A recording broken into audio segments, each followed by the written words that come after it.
Palestine হচ্ছে মুসলিমদের হৃদয়, মুসলিমদের হার্ট।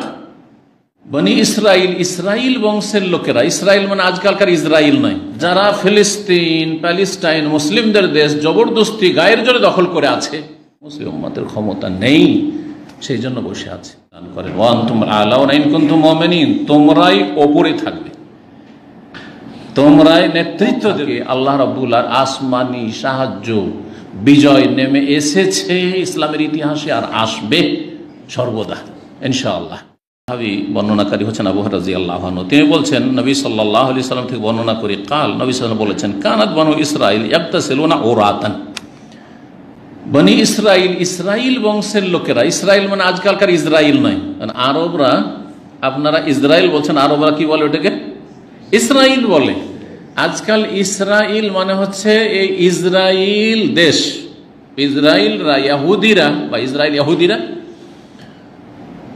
বা এই ইহুদিদের দেশ যে ইসরাইল, এখানকার বাসিন্দা, এরা হলো ইসরাইল, তাই না?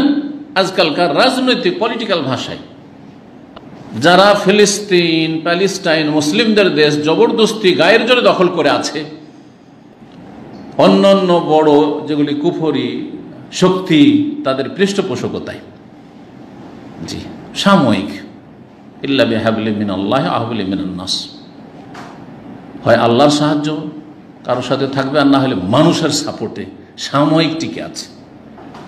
কিন্তু আল্লাহ রাব্বুল আলামিনের যদি সত্যিকার নিষ্ঠাবান বান্দা মুমিনরা হইতে পারে, তাহলে ইহুদিদের কোনো ক্ষমতা নাই যে মুসলিম দেশে, বরং মুসলিম দেশে নাই, মুসলিমদের বডির হার্টের ওপর, হৃদয়ের ওপর তারা বসে থাকবে। প্যালেস্টাইন হচ্ছে মুসলিমদের হৃদয়, মুসলিমদের হার্ট।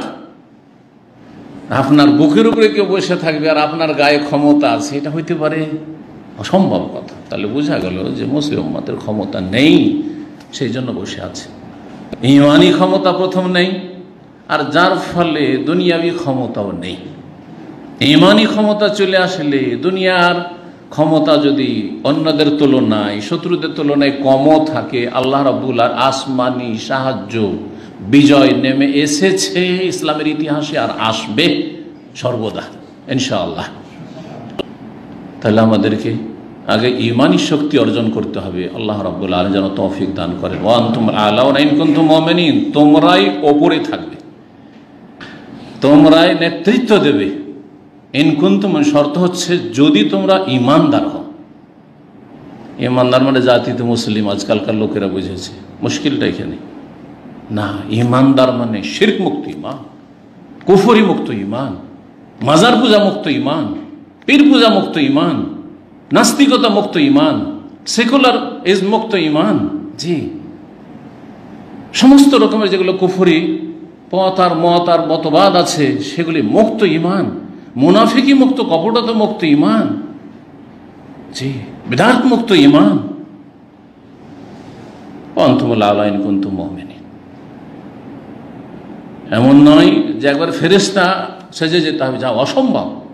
মানুষ কখনো ফেরেশতা হয়ে যাবে সবাই, অসম্ভব। এটা দোষ ত্রুটি থাকবে, কিন্তু শিরকের দোষ না থাকে, কুফরি দোষ না থাকে, মুনাফিকি না থাকে, বিদআত ধর্মের নামে ধর্ম ব্যবসা না থাকে, বিভিন্ন মানব জীবনে, ব্যক্তি জীবনে, পারিবারিক জীবনে যেসব ভুল ভ্রান্তি হয় এগুলি কিছু লোকের মধ্যে থাকবে, অনেক লোক তাতে মুক্ত থাকবে। সাগীরা থাকবে কিন্তু কাবিরা থাকবে না, কাবিরা হইলে সাথে সাথে তওবা করে সংশোধন করবে।